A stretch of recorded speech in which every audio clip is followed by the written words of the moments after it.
आहे. जेव्हा मी माझ्या विद्यार्थ्यांना माझ्या पुढच्या गटाला काहीतरी सूचना करत असते तेव्हा त्या माझ्याकडे आहेत का, ते लागू आहे का, मला मी ते फॉलो करते का, करतो का, या गोष्टींचा पहिला विचार होणं गरजेचं आहे. आणि मग कालच्या तासिकेमध्ये आपल्याला स्वतःला कसं डेव्हलप करायचं, आपण आपल्यातली बलस्थानं कशी शोधायची, आणि मग जेव्हा आपण सक्षम होणार आहे तेव्हा आपण पुढे ते पेरू शकणार. सरांनी आज एक विचार दिला आपल्याला, आनंदी राहण्यासाठी काय, दुःखाचा डोंगर आपल्या समोर आहे पण त्याला कवटाळायचं नाहीये, ते सोडून आपल्याला दुसरीकडे जायचं. हे जोपर्यंत आपल्याकडून होत नाही तोपर्यंत आपला आणि विद्यार्थ्यांच्या मधलं अंतर कमी होणार नाही. नवीन राष्ट्रीय शैक्षणिक धोरण तुम्हाला काय सांगतंय, विद्यार्थी आणि शिक्षकांमधलं अंतर कमी झालं पाहिजे. ते कोणत्या पद्धतीने कमी करायचंय हे सगळं आपल्या हातात आहे. हे राष्ट्रीय शैक्षणिक धोरणाची अंमलबजावणी करणारा घटक म्हणून आपण स्वतः आहोत. या नवीन राष्ट्र उभारणीचा प्रत्येक विद्यार्थी आपण घडवणार आहोत. संघर्षाची यशोगाथा आपल्याला त्याला सांगायची, वेगवेगळ्या अनुभवातून तो विद्यार्थी आपल्याला तयार करायचा आहे. पण आपण असं करतो का, नाही.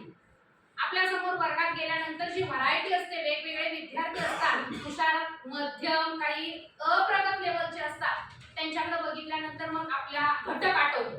आज याला समजेल का, ताण तणाव सुरू झाला, कितीपर्यंत समजला, अजून काय राहिलं. म्हणजे विद्यार्थी हे एक संकट नाही, संकट म्हणून आपल्याला त्याच्याकडे बघून चालणार नाही.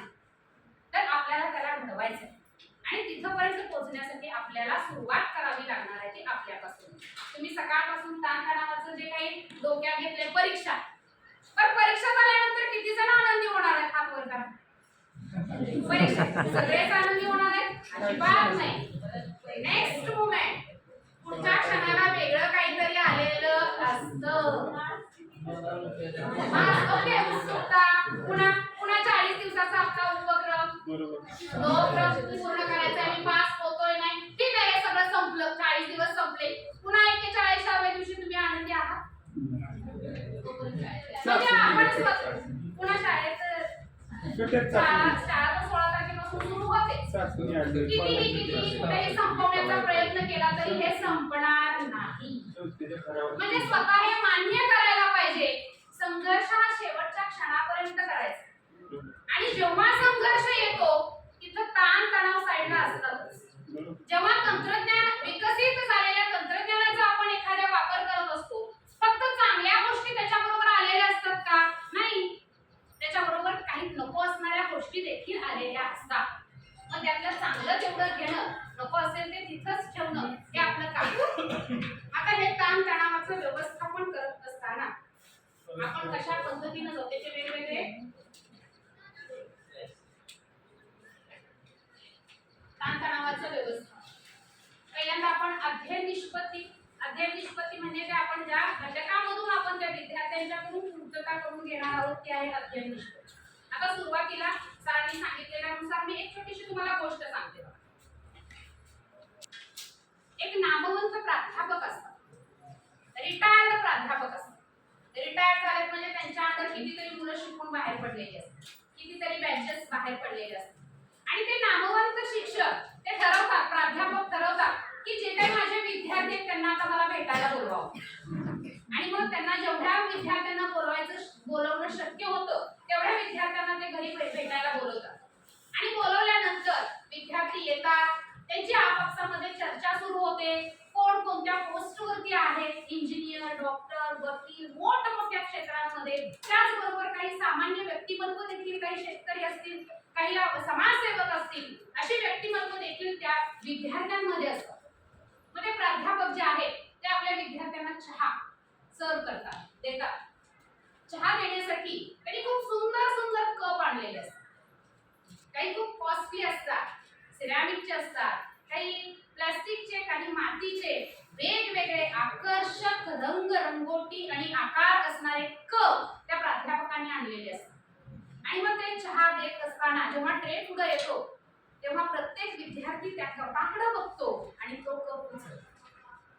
म्हणजे आपलं लक्ष कुठं आहे. सगळेजण चहा पितात, चर्चा होते, ताण तणाव स्वतःची कौटुंबिक परिस्थिती हे सगळेजण सांगतात. एकमेकांची देवाणघेवाण होते, सुखदुःखांची देवाणघेवाण होते. हे सगळं झाल्यानंतर ते प्राध्यापक त्या सगळ्या विद्यार्थ्यांचं निरीक्षण करत असतात. आणि मग चहा पिऊन झाल्यानंतर प्राध्यापक म्हणतात की तुम्ही सगळ्यांनी काय केलं की कोणता कप सुंदर आहे तो उचलण्याचा प्रयत्न केला. किंवा सगळ्यांना प्रत्येकाची आवड वेगळी असणार आहे. कोणता रंग आवडला, कोणता साईज आवडला, त्याचा आकार आवडला, याच्यानुसार त्यांनी चहा कप घेण्याचा प्रयत्न केला. तुमचं लक्ष केंद्रित कुठं व्हायला पाहिजे होतं? चहाकडं. प्रत्येकाच्या कपामधला चहा तोच आहे. पण आज आपली मानसिकता काय आहे? आज आपली मानसिकता केवळ दृश्य गोष्टींवरती आहे. या सगळ्या दाखवणाऱ्या ज्या गोष्टी आहेत त्याच्याकडे आपण आकर्षित आहोत. खरं तर आपलं लक्ष कुठं केंद्रित व्हायला पाहिजे? चहाकडं, म्हणजे आपल्या जीवनाकडं. प्रत्येकानं आपलं जीवन किती आनंदी, समृद्ध, सुखी जगणार आहोत याच्यासाठी प्रयत्न केले पाहिजे. माझं जीवन किती दिखाऊ आहे हे दुसऱ्याला दाखवून आनंद मिळत नाही. आम्ही धडपडतोय. का हो धडपडतोय? जीवनाचा आनंद शोधण्यासाठी. आज आपण व्यवसाय करतोय, नोकरी करतोय, याच्या मागचं कारण काय आहे? माझ्या कौटुंबिक गरजा भागाव्यात, माझ्या वैयक्तिक गरजा भागाव्यात, कुठेतरी त्या पैशांचा उपयोग व्हावा, विनिमय व्हावा. आणि जर पैसे नसतील तर माझ्या अडचणींमध्ये वाढ होत जाणार आहे. आणि म्हणून हा आनंद शोधण्याच्या ज्या आपल्या पद्धती आहेत, ज्या आपल्या सवयी आहेत, त्याच्यामुळेच ताण तणाव निर्माण होतो. म्हणजे कुठे येऊन पोहोचलो आपण? आपल्या जवळ येऊन पोहोचलो. आपल्या जे ताण तणाव आहे, आपल्या ज्या अडचणी आहेत, याचा मूळ स्रोत कोण आहे? आपण. कोणतीही समस्या, कोणतीही अडचण किती गांभीर्याने घ्यायची, त्याचा स्ट्रेस आपण किती घ्यायचा, कुठवर खोलपर्यंत तिथं जायचं, हे आपण ठरवायचं. म्हणजे एक गोष्ट आपल्या लक्षात आली, ताणतणावाचं व्यवस्थापन आपल्याला स्वतःला करायचं आहे. आणि हे ताणतणावाचं व्यवस्थापन करत असताना विविध मार्गांचा अवलंब करायचा. आता बऱ्याचदा तुमची मानसिकता, तुमची चिडचिड झाली असेल, सुट्टीमधले 10 दिवस गेले, ताणतणाव वाढला, माझी दृष्टी कुठं होती? माझी दृष्टी होती सुट्टीमध्ये माझा कौटुंबिक आनंद शोधायचा, फिरायचा, अजून काय काय करायचंय. आणि मग ह्या 10 दिवसामध्ये we have to think positive. नेहमी नेहमी नेहमी आपल्याला पॉझिटिव्ह विचार करायचा, तरच ताण कमी होईल. जेव्हा एखाद्या गोष्टीबद्दल निगेटिव्ह माइंड तुमचं होतं तेव्हा तणावामध्ये वाढ झालेली असते.